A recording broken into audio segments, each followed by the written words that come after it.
Hi, welcome back to my channel. This is the Mental Wellness channel with Waihiga. If you're new here, thank you so much for stopping by. If you're a returning subscriber, thank you so much for your continued support. Today I want to talk about how I knew that I was an alcoholic. Let's get into it. This is a question I get all the time, and I see a lot of people debating about it and asking themselves, well, how do I know if I'm an alcoholic? How do I even get to that point? How does one become an alcoholic? I see a lot of people saying that one chooses to become an alcoholic. That's not true. And all sorts of things. I know that I started drinking at 10, okay? I would take swigs of alcohol from the TV room. There was a place in the TV room where booze was kept. And when I was 10 years old, I used to sneak in there and I used to take swigs of booze from there. I never told anybody about this. I don't know why, because I was a very inquisitive child and I was also a very talkative child. So I used to tell my parents everything, every single thing that I did.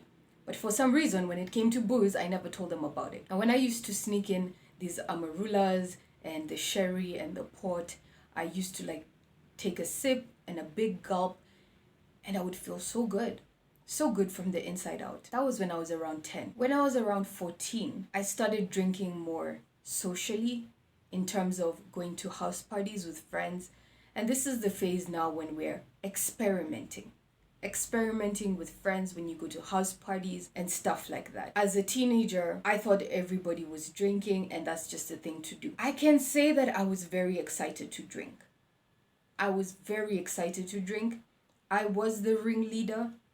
I organized the drinking. I bought the booze. Sometimes, actually, most times I bought the booze and I enjoyed planning it. I enjoyed planning the next drinking occasion.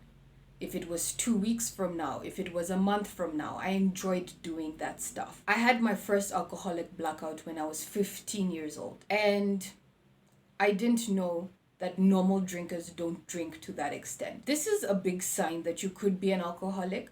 If you're drinking to the point of blacking out, if you're drinking to the point of losing hours, when you drink, you've lost hours, you don't know how you got from point A to point B, you don't know what conversation you had with this person, you don't know who bought the next round of drinks, you don't know how you withdrew money from your ATM account, all sorts of things. If you're not recollecting, if you don't remember things, if you're losing hours, it's only going to go downhill from there. Blackout drinking is a major sign that you could be an alcoholic.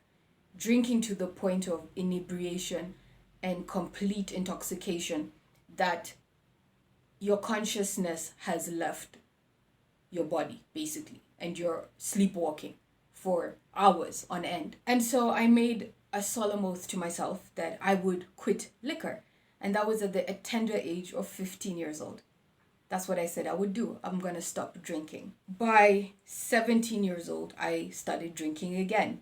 And this time I was drinking responsibly. I was drinking wine, sangria, rosé, cocktails, a Long Island, or mojitos, or whatever types of drinks they were. I went back to the experimental phase. I went back to experimenting. I went back to doing the things that my friends were doing at that time, which was a normal thing, I thought, for 17-year-olds to be doing. To be going to a club, to be going out to parties, to be having 2-3 cocktails with dinner and enjoying life and drinking.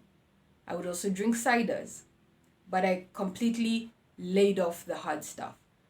By the hard stuff, I mean the whiskeys and the vodkas and the tequilas, stuff like that. When I got to university, the drinking amplified.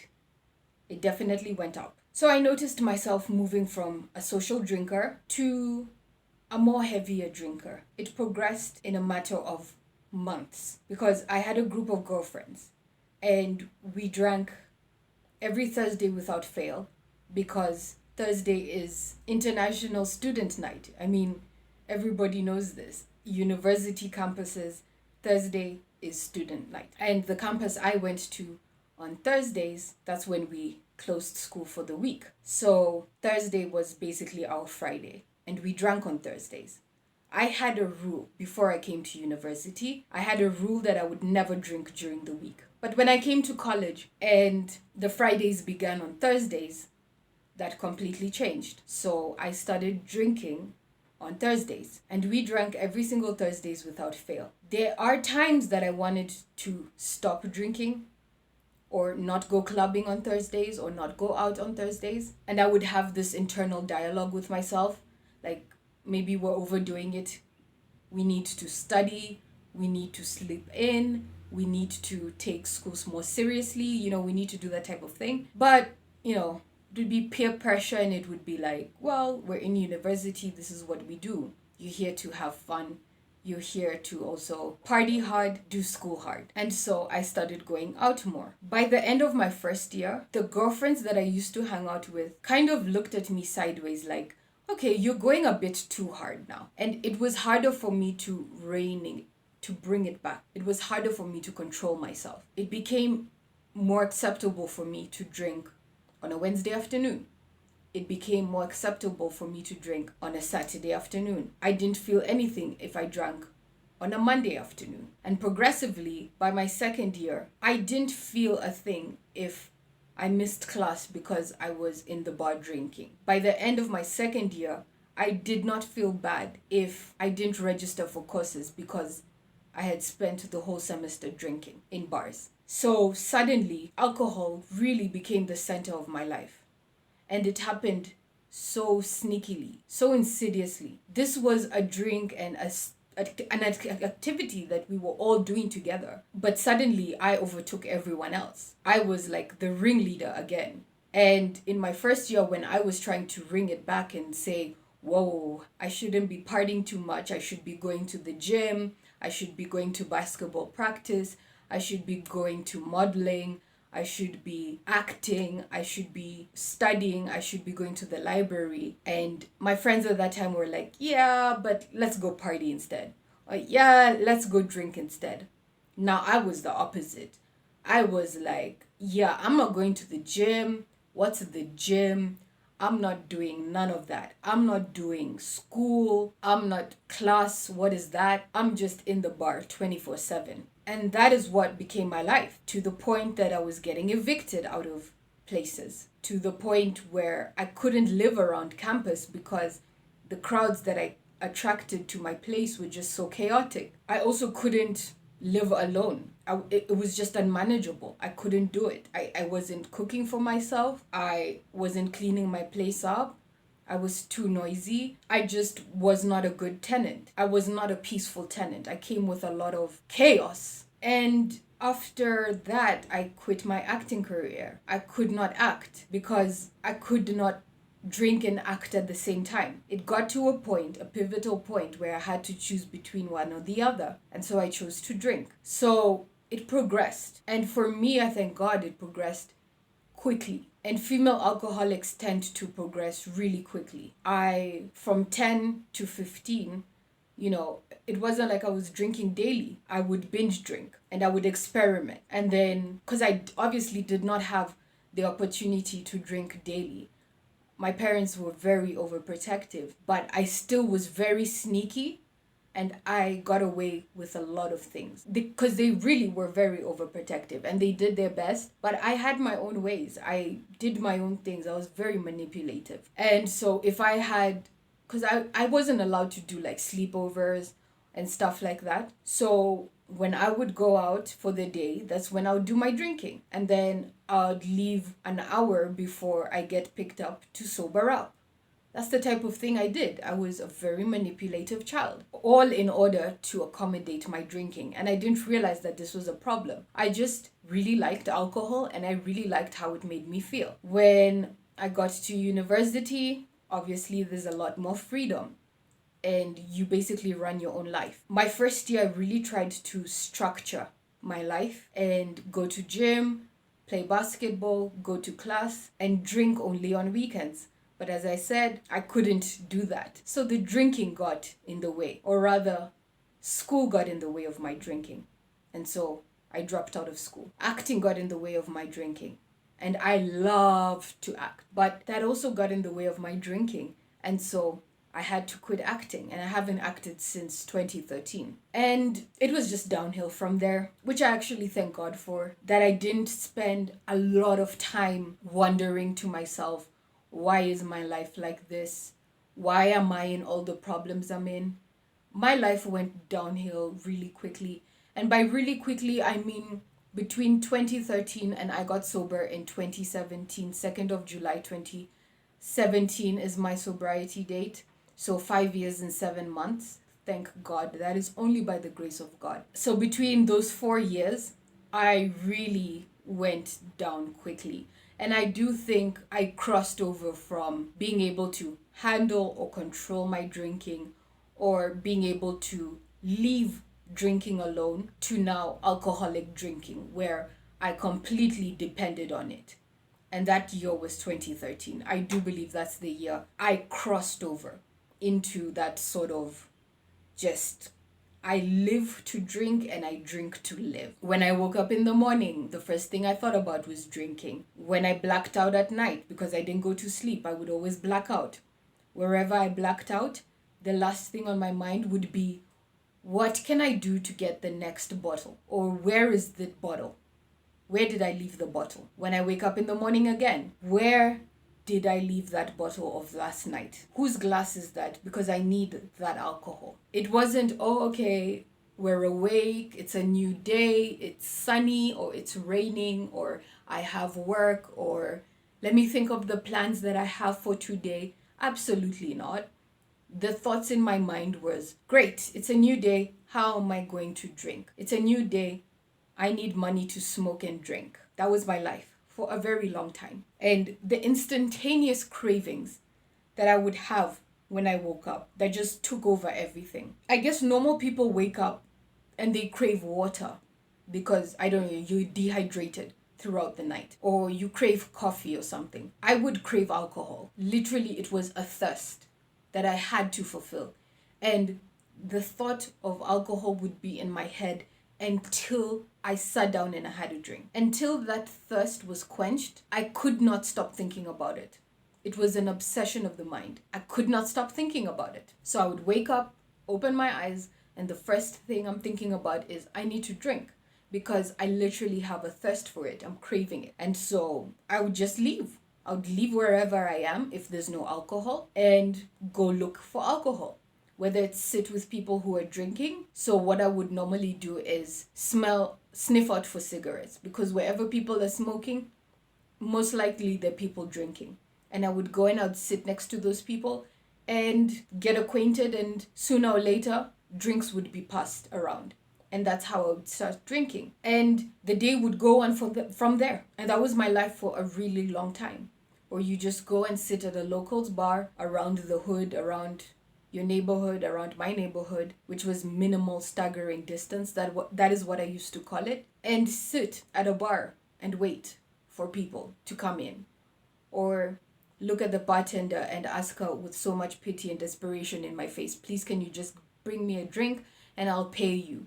I'll either give you my phone, I'll pay you later, I'll get a loan, I'll sell something. Please just give me a drink. I'm shaking so badly right now. Please. And sometimes she'd give me the drink. Other times she wouldn't. So sometimes I would stay shaking on the bar stool until someone I knew would walk in and buy me a drink. And then I would be able to drink, really shaking. But then other times she'd give me the drink and I'd be able to somehow pay her the next time I came back. Or someone else would clear my bill. I mean, it was just the first thing. And the first objective had to be, I need to sit down and drink. So how I got from the girl who could take a glass of rosé, a nice hearty glass full of rosé, and leave that alone, to the girl who is shriveled up at a bar stool at 7 a.m. in the morning, going table to table to table, taking the beers and the drinks from the night before and downing them because I'm so sick that I need to drink. How I got from there to there, I don't know what else to tell you, but alcoholism is a progressive disease. So realizing that I was an alcoholic and that I did have a problem. One, God asked me two questions. On the 23rd of February 2017, God asked me 2 questions. One, Wahiga, why are you in all the problems that you're in? And I finally admitted to God, alcohol. And 2, the second question that God asked me, might you probably just admit that you are an alcoholic? And I said, yeah, I am. Because up until this point, all I knew about alcoholism and being an alcoholic is that you're a lame person who has given up in life, who is homeless and lives under a bridge, who, drinks beer from a bottle or some weird spirits from weird bottles and is really just pathetic in a trench coat. That's the picture of alcoholism that came to me. Dirty, unkempt, staggering, falling in ditches, under a bridge. Not me, but when I looked at my life, I was dirty, unclean, unkempt. I never used to shower. I never used to change clothes. I had nowhere. I had a home, but I couldn't go home. My disease kept me away from home. My using of alcohol kept me away from home because it was unacceptable to drink at home. And I knew this. My parents had said this explicitly. It is unacceptable for you to drink the way you drink and live here. So make a choice. Get sober and live here or continue the life you're living. They didn't kick me out. I kicked myself out. My disease and the shame and the guilt kept me away from living at home. The lying kept me from living at home. I couldn't live at home. I had to be on the streets, couch surfing, from friend to acquaintance to friend to God knows whoever else. And I was that person, drinking spirits, funny spirits out of funny bottles, shaking, trembling, can't hold my liquor, throwing up, sick all the time, with a swollen stomach because my organs just cannot process alcohol anymore. My eyes were jaundiced and brown and yellow and glassy and completely out of my mind. I was that person. I am that person. Don't look at me today and think that, oh, she's overcome. This is the person you're seeing today. It's by the grace of God. And why I still call myself an alcoholic is because I am that person. I'm allergic to alcohol, and I must never kid myself that. I must never forget that. And I must never forget where I came from. This disease is fatal, and it will kill me if I don't stay in humility and if I don't stay close to God. I'm an alcoholic because once I pick up a drink, I can't stop with just one. I can never stop with just one. I'm an alcoholic because when I get sober, my life gets worse. My life gets worse when I get sober. And that's why I need the help of God and a spiritual psychic change to change my whole personality so that I don't need to depend on alcohol to cure my depression, to be my medicine any longer. I'm an alcoholic because I'm allergic to alcohol. And an allergy is an abnormal reaction to a substance that everybody else seemingly can take with impunity, without costs. When you pick up a drink, you can leave it alone. In fact, you can leave a drink halfway and just leave it. I can't. If I take even a chocolate that has alcohol in it, if I ingest that, it triggers in me and it opens in me the allergy of cravings. And I will want more alcohol. If I eat pasta that has been sauteed in wine sauce, or has been rendered in wine sauce. If I have a fruitcake, a Christmas fruitcake that has been soaked in brandy or whiskey, it's downhill from there. Alcoholism is not a disease of choice. I didn't choose to be this way. Nobody chooses to be this way. By the grace of God, I was saved one day at a time. I've been saved. Today, I don't have to pick up a drink, but that's only just for today. I don't know about tomorrow. I don't know about the next 10 days. I don't know about next week. I don't know about next year. I don't know about the next 20 years. All I know is I have today. And this is how I know that I'm an alcoholic. Please like, share, and subscribe. Please turn on your notification bell so that every time I upload a video, you will be notified. Until next time, see you guys.